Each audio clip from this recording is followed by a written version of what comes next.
The second it hit, you knew what it was. There were no mistaking it. And then all this water came cascading down on. My first thoughts was I haven't got a life jacket. By that time the ship was over at about 30 degrees.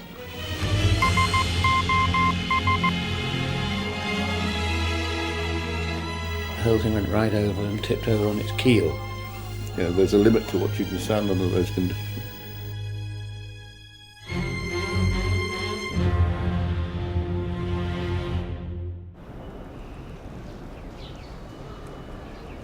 One of the most memorable phrases of the Second World War was the defiant "Britain can take it," coined for this city, London, and its blitz spirit by an American newsreel reporter.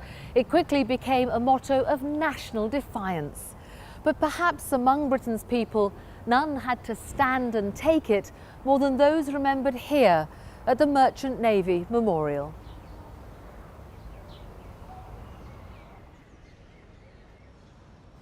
These men sailed in ships that were the lifeline of the nation, without which the war would certainly have been lost. And sailors of the Merchant Navy lived on their nerves in both world wars, unable to fight back, sitting targets as they crossed the oceans in convoy. They never knew when, in their laconic phrase, their number was up.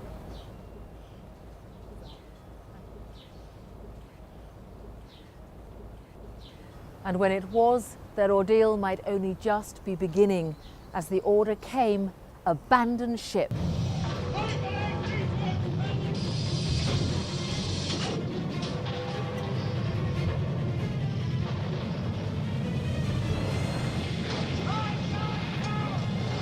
Abandon ship!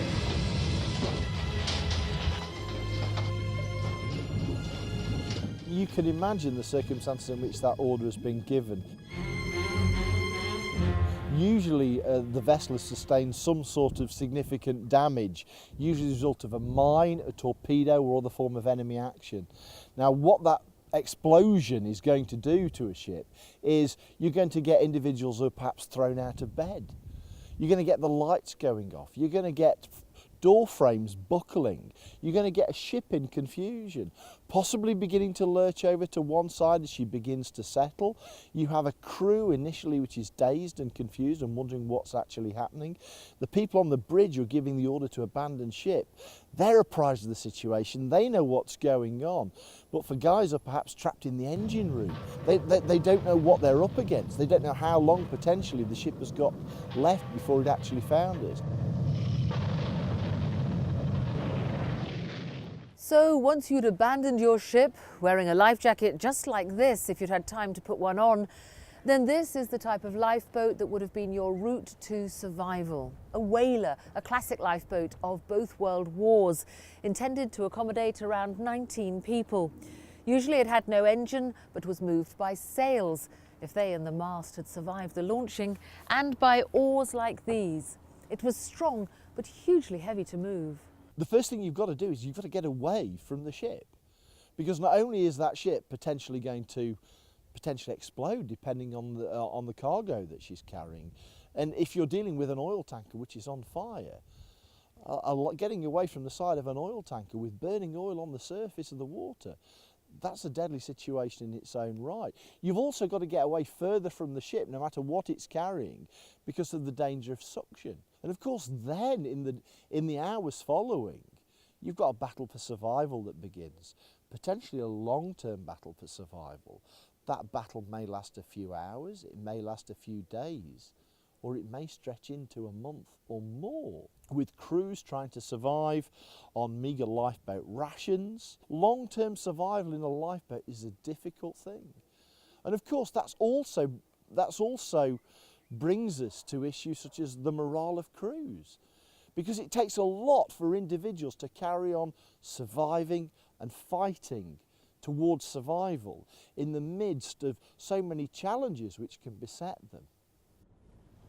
There were many remarkable stories of survival after sinking during both world wars, but perhaps one of the most extraordinary was that of the MV Richmond Castle in World War II.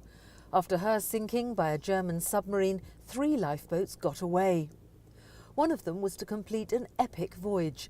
thanks largely to the skill, strengthened by deep religious faith, of one man, able seaman Angus Murray from Stornoway. 50 years later, 3 of those deeply in his debt came together with Angus to remember that abandoned ship.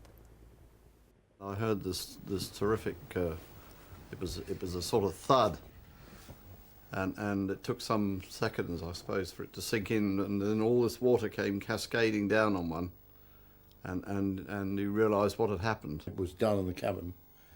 I'd just come off the bridge, went down in the cabin, and the second it hit, you knew what it was. There was no mistaking it. By that time, the ship was over at about 30 degrees, and I thought, well, it's better to get up to the lifeboat. Boats came alongside, and we tried move to one side to get on board the other boat. And of course, doing that, the whole thing went right over and tipped over on its keel.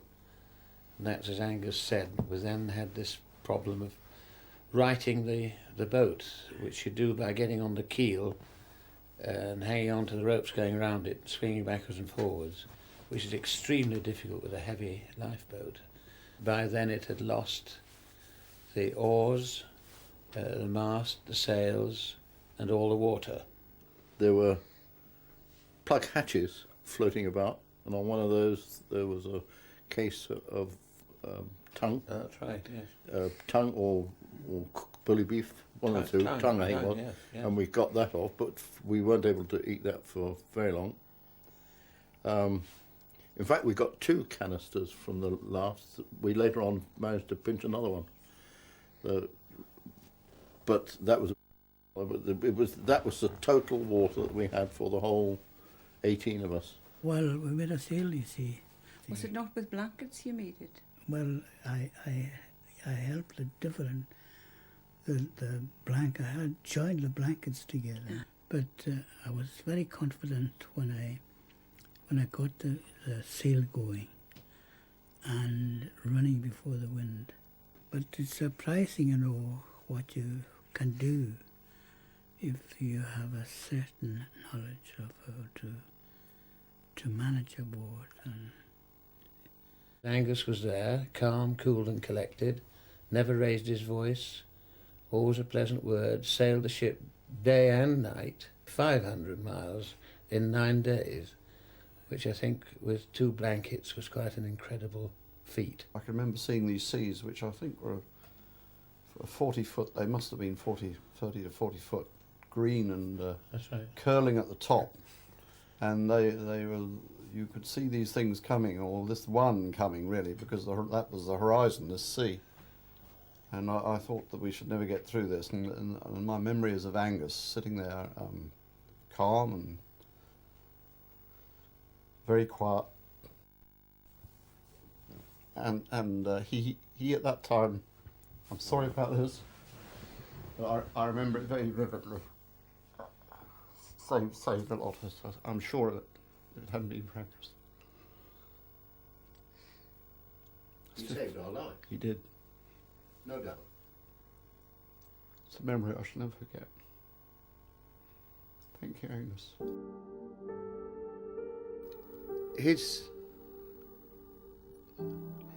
His composure and his skill that he showed in the boat, without any doubt, saved the lives of all of us.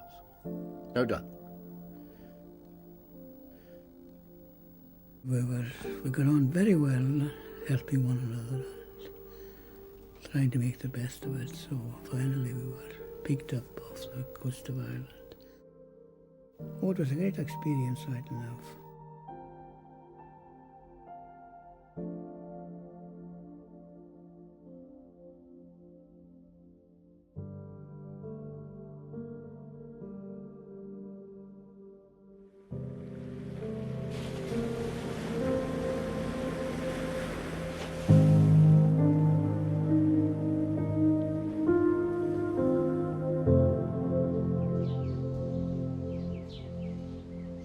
What merchant navy seamen like these endured in both world wars may now seem unendurable to us, as we enjoy the privilege of the freedom that they and many others won for us.